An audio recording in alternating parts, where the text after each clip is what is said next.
Good morning and welcome to the Global Current. I'm Karina Taylor. In news, Russia calls for elections in Syria. Japan's Fukushima disaster has a proven link to cancer, and India seeks to ban surrogacy for foreigners. In analysis, linking cyberattacks in the Chinese education system. Then the Global Current presents coverage of the student-moderated panel Understanding Syria. Thank you for tuning in and enjoy the show.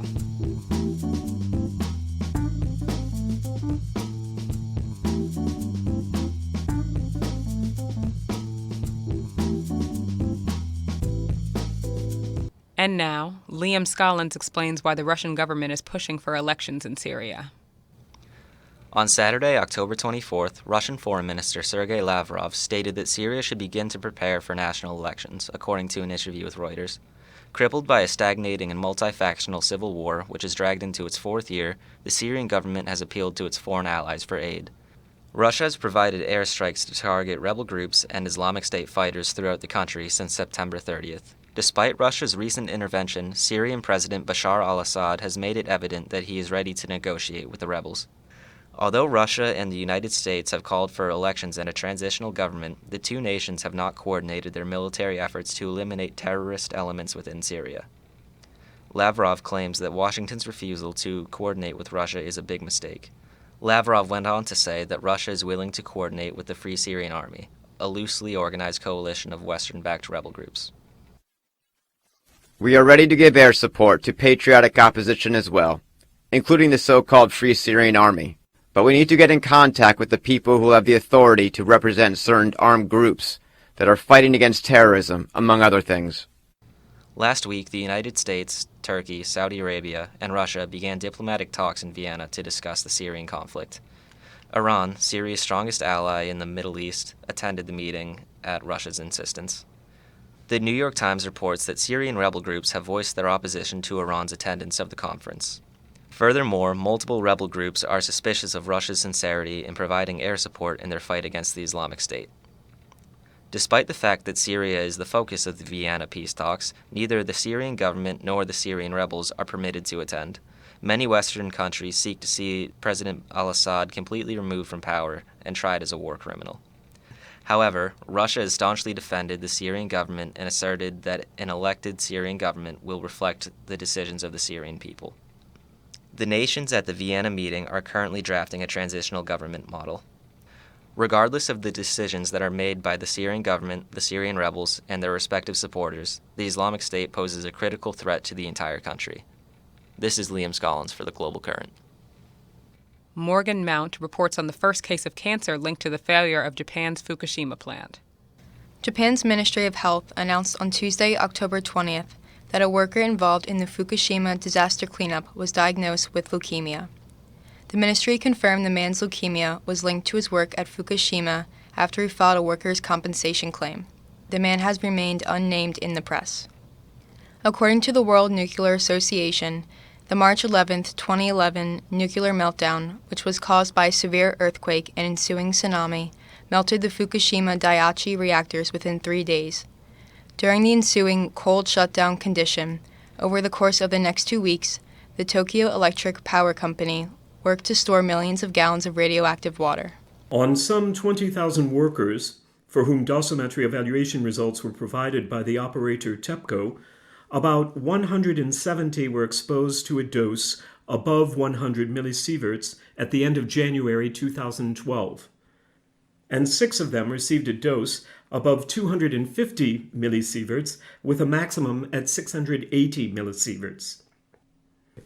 According to Asahi Shimbun, a major Japanese newspaper, the diagnosed man worked at Fukushima installing covers for the damaged reactor buildings near the number 3 and number 4 reactors from 2012 to 2013. In 2014, the man was diagnosed with acute myelogenous leukemia, a cancer of the blood and bone marrow, with acute meaning rapid progression of the disease, according to the Mayo Clinic. The average person is exposed to about 2.4 millisieverts of radiation per year. By comparison, TEPCO reported that in addition to the worker diagnosed with cancer, who was exposed to doses of 16 millisieverts, more than 9,000 workers have received doses of 20 millisieverts or more.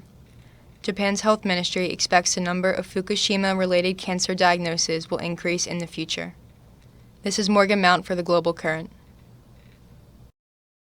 Alicia Sharabali describes India's efforts to ban foreign surrogacy services. On Wednesday, the Indian government filed an affidavit with the Supreme Court in a move to prevent Indian women from becoming surrogate birth mothers to foreigners. According to the New York Times, the surrogacy trade is a booming industry which is estimated to be over $400 million. India serves as an ideal destination for thousands of infertile couples who benefit from the cheap technology, skilled doctors, and the steady supply of local surrogates. India is one of a few countries which currently allows the surrogate to be paid, while commercial surrogacy is illegal in most other countries. Critics of the trade argue that this is an exploitation of young and poor women in India. Additionally, clinics refute claims of ill treatment of surrogates as it is in their best interest to treat the women well so they produce healthy babies. However, there are many advocates for the industry.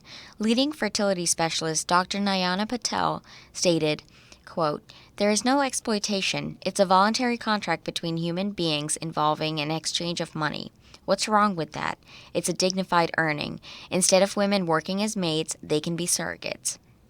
A huge cause of concern for many is that the business would go underground. If commercial surrogacy is banned, many will turn to the black market, which would only increase the potential for exploitation of the poor and impoverished surrogates. The affidavit filed with the Supreme Court specifies that surrogacy will only be available to married Indian couples. This is the latest move since India banned foreign gay couples and single people from using surrogates in 2012. This is Alicia Sharabali for the Global Current. Bill Golba shares Vaughn Rogers' analysis of the connection between cyberattacks and China's educational system. The BBC recently reported on President Xi Jinping's visit to London's Institute of Education, which lauded British schools for learning and applying strict discipline in the classroom. In that same speech, the Chinese premier also remarked that Chinese children do not play enough. These remarks come on the heels of talks between China and the UK and China and the US on the issue of cybersecurity and cyber espionage, which has become an important topic as cyber attacks on private companies have increased since 2013. Prime Minister David Cameron pledged to help China develop in the following areas. We've talked about some of the less familiar challenges we now face, such as how to tackle antimicrobial resistance, where the UK is a world leader. And I'm pleased today to announce that we have established a new fund to support vital research and development on this issue. We also discussed ways in which we can work together on international development, so the UK and China will work more closely to tackle global poverty and promote economic development in Africa, global health, international disaster relief, and opportunities for women and girls. The Center for Strategic and International Studies, or CSIS, has created a timeline of cyber attacks since 2006 showing this increase, and also indicates that China is suspected in a majority of the attacks. The attacks are focused on businesses such as chemical labs, contractors who work for the government, the United States Patent Office, and even CSIS itself. Looking at the attacks on this timeline, along with other reports from various media, such as the New York Times, Forbes, and Der Spiegel, there is a clear pattern of thefts from organizations that specialize in technological research and development.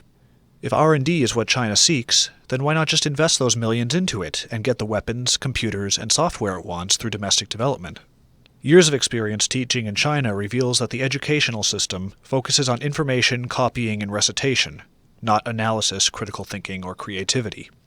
Another problem plaguing the education system in China is cheating, which is often looked on by educators as a sign of resourcefulness to be commended, rather than a problem to be addressed. While this behavior does display resourcefulness, cheating on tests such as the SAT is a way of getting ahead, not problem solving.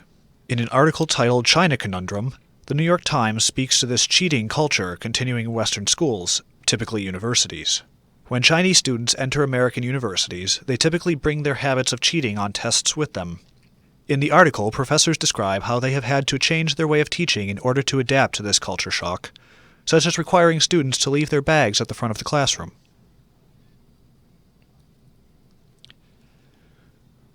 With computer and internet technology rapidly developing and becoming ever more pervasive in societies across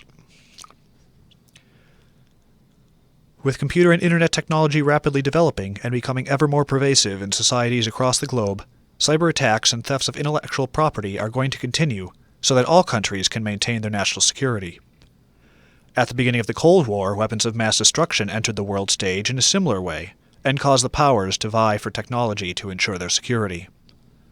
On the one hand, China is working to ensure its newfound power in the world. On the one hand, these cyber attacks show that China is ensuring its newfound power in the world. But on the other hand, in order to continue to do business with other countries, it must curb the theft of their partners' technology and foster critical thinking and creativity in schools at home. Reading for Von Rogers, this is Bill Golba for the Global Current. Finally, the Global Current reports from Seton Hall University's panel event, Understanding Syria. Good morning, Global Current listeners. I am here with Sarab Al-Jijakli, president of the Network of Arab American Professionals. He's going to talk to us a little bit about the Syrian crisis. Thank you so much for being here today. With our first, just to get an idea of how bad it actually is in Syria, is there anywhere within the borders where people are not affected by this crisis? No, it's a national tragedy of epic proportions. To date, out of a population of 23 million individuals, roughly half of the population has been displaced. 4 million as external refugees, and about 8 million inside the country, displaced more than once, actually. It's crazy. So what are the biggest humanitarian concerns in Syria right now? Well, the number one concern is that there's systematic policies that target civilians. So the regime policies are targeting civilians to fulfill their own political agenda, and to solidify a rump state that the regime can control. And so we need, first and foremost, the number one reason why refugees flee is the violence from the Assad regime, and we need to make sure that the violence stops first and foremost. So is there an alternative to the Assad regime? Is there any group right now that's gaining enough support that it could replace the government? Sure. I mean, all across the country, there are groups that have been not only organizing resistance against the regime and actually liberated the areas from the regime, but also have been organizing local councils and things to rule the areas that they just liberated. So at the end of the day, when the Assad regime, which only constitutes 20% country right now in terms of territory, once they fall, and eventually they will fall, Syrian people will come together to figure out how to lead and govern from there forward. I think it's going to be a tough process, but the overwhelming perpetrator of violence in Syria is the regime. Once you get rid of that, then you can focus on extremism, you can focus on things like ISIS, you can focus on things like Syrian reconciliation to lead Syria forward. And ISIS is a huge topic lately. How big of a threat is ISIS? Is it a bigger threat than the Assad regime? Well, they're a huge threat, obviously. They've taken over large chunks of northeastern Syria. They fought the rebels and actually took it from the Syrian rebels, most of all. But at the end of the day, while they are a terrible threat, they're a foreign threat, they will be confronted, and they are being confronted by Syrians of all walks of life. But the number one perpetrator, again, of violence country is that of the Assad regime. 90% of civilians, if not more, have been killed by the Assad regime. When we're talking about a population of 300,000 people murdered, 90% of those have been murdered by the regime themselves. When we're talking about the main reason why refugees flee, and we see them, jumping on boats to bring their families over to Europe, most of those people, 70%, when a recent survey documented, 70% said they were fleeing the regime themselves. So we have to understand where the violence is coming from and then target that root issue in order to move beyond it. So what role did the U.S. and Russia play in the conflict? So both the U.S. and Russia have been involved in the conflict to assert their specific national interests. On the American side, the Obama doctrine really has been grounded on managing and containing the momentum of the Syrian revolution to assert their own interests for what would happen later. That has had devastating effects to Syria. For example, the number one thing that rebels asked for in 2012 was anti-aircraft weapons once the regime started bombing cities from the sky. And that's something that the Americans have not allowed even third parties to deliver to them. So that's an aspect of managing and containing Syrian revolution. On the Russian side, they've been from day one supportive of the Assad regime and been doing everything they can with political support on the Security Council of the UN, to financial support, to bankrolling the Assad regime, to now, as we've seen in the past month, directly intervening militarily to assert the periphery of what Assad still controls, which is 20% of the country. So what interest does Russia have with the Assad regime? Is it just basically to stand out against the U.S., or do they have actual interest with Assad? No, I mean, I think they have interest with the Assad regime in that these interests has been built up over the course of decades. There's been a long relationship between the Assad family mafia and the Russians. They've been working together for decades. Now, the Russians also have their only foreign port, basically, is grounded in the Eastern Mediterranean in Syria, outside of Fukushima. And, they want to assert their influence in the region via having a presence in the region. They do so through this support, which they are secured through the Assad regime. So they have interests, but unfortunately their interests don't align with the needs and the wishes of the Syrian people. And the U.S. drone strikes, have they been helpful or hurtful? Well, there actually haven't really been U.S. drone strikes in Syria. There have been, U.S. has controlled the skies over Syria for the past year with the intent of targeting ISIS, not the regime. So they took over control of the sky in September of 2014. Until the Russians recently went in, they had pretty much control over everything that flies above the country.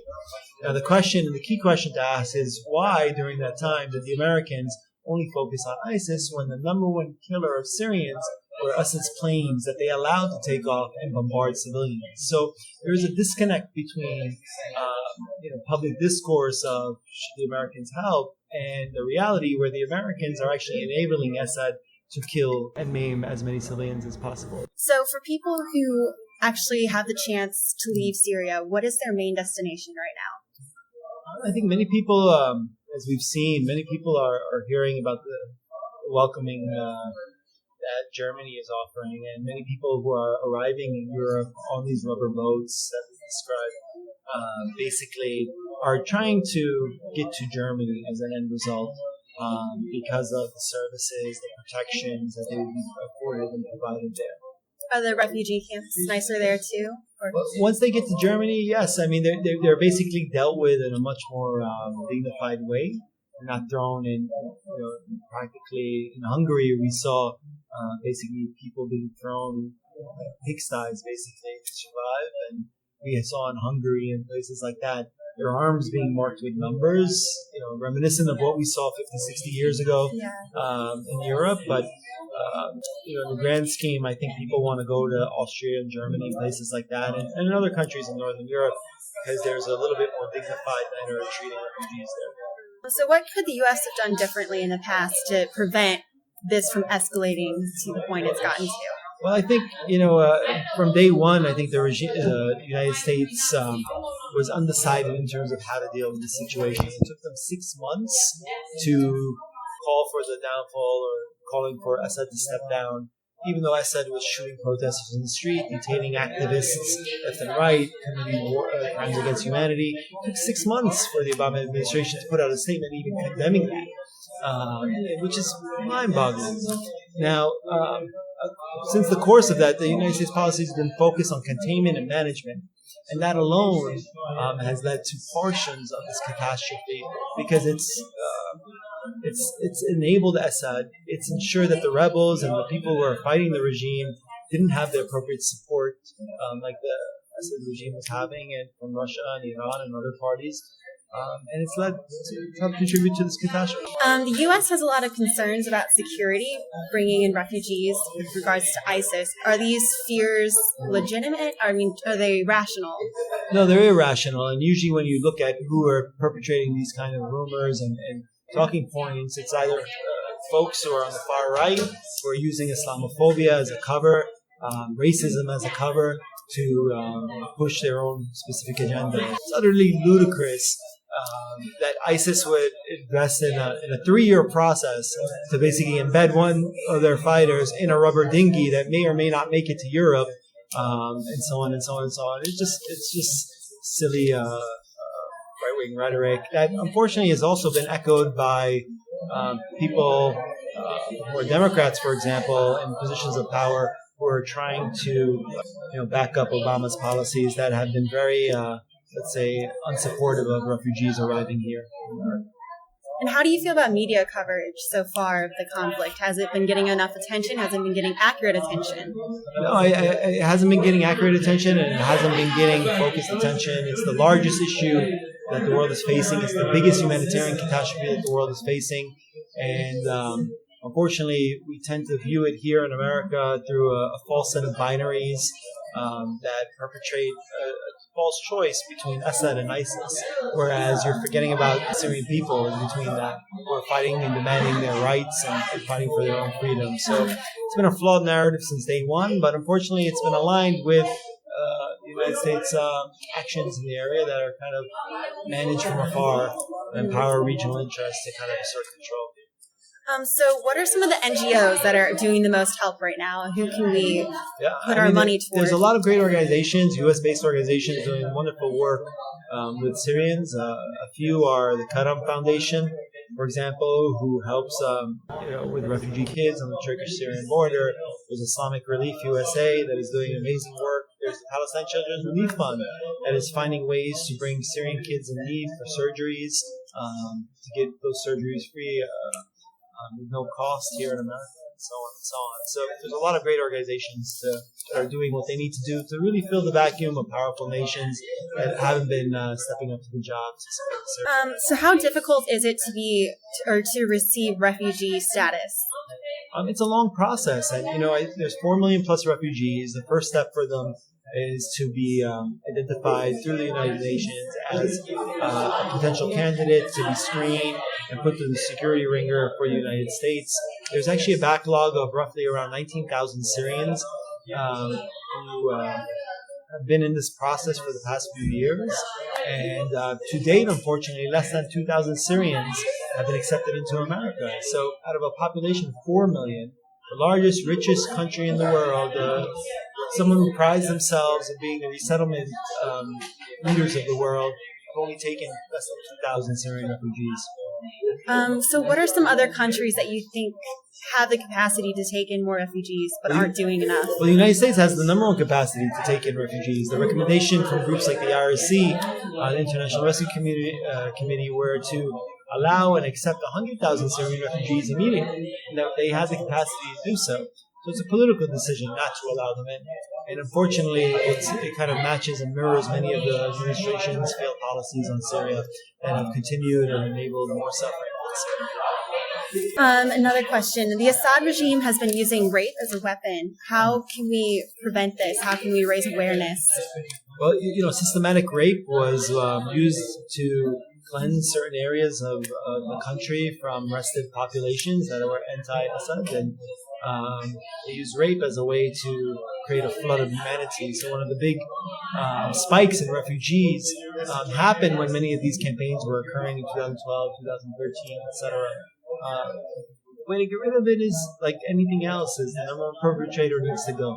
And the Assad regime, which has been at the forefront of all these issues, needs to be dealt with in an appropriate manner, and hopefully Assad one day will go into the War Crimes Tribunal and be judged for committing crimes against humanity. The role of the UN, has the UN been doing enough? The UN is made up of nations, and its paralysis politically is reflective of the paralysis on the United Nations Security Council, where the Russians, for example, have been throwing their veto around to avoid any condemnation of the Assad regime. The Americans, while they maybe talked a good game, they can't. The system is grounded in veto power, and they haven't been able to push forward anything because they've enabled the Russians to take such a position. Is anybody gaining an upper hand right now? Is there any end in sight to this conflict? Well, fearfully, the Russian intrusion into the country is reflective of two currents. One is that the regime was desperately needing support. They were on their last legs. They only controlled 20% of territory, and they were been running out of men to fight their battles for them. Foreign fighters or local Syrians. And I think the Russian move is a desperate move to assert the periphery of this rump state that exists within Syria.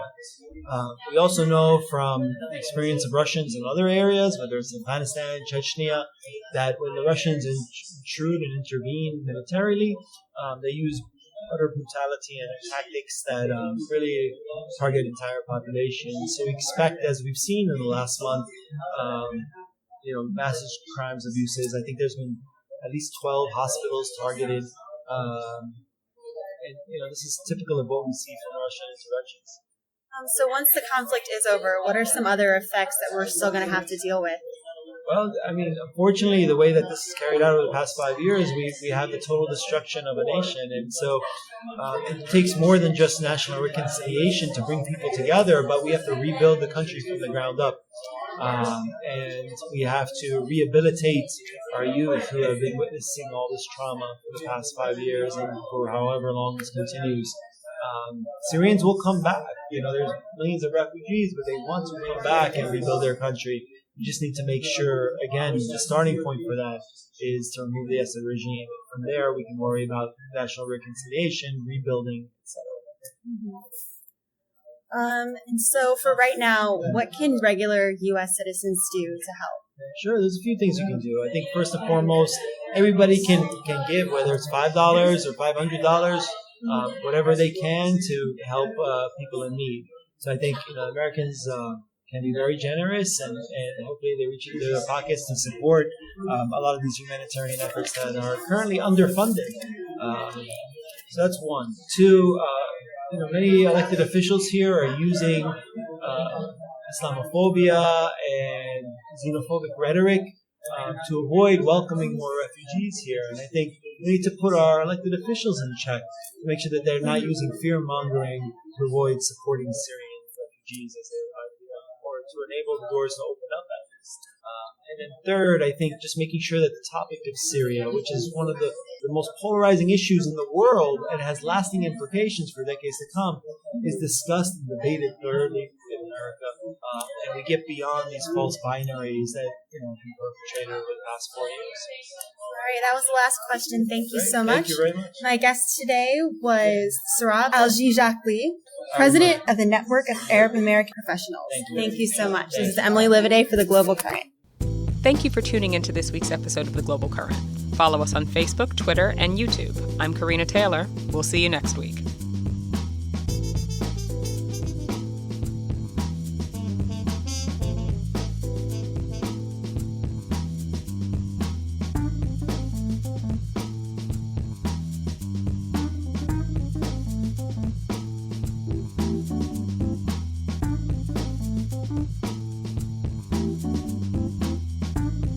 Global Current is brought to you by the School of Diplomacy and International Relations at Seton Hall University. Our executive producer is Alicia Sharabali. Our associate producer is Bill Golva. Our news editor is John Jadot, and our analysis editor is Blythe Brady. Our interview segment is produced by Emily Livaday. The Global Current theme song is Acid Jazz by Kevin MacLeod. You've been listening to The Global Current on WSOU 89.5 FM, Seton Hall's Pirate Radio.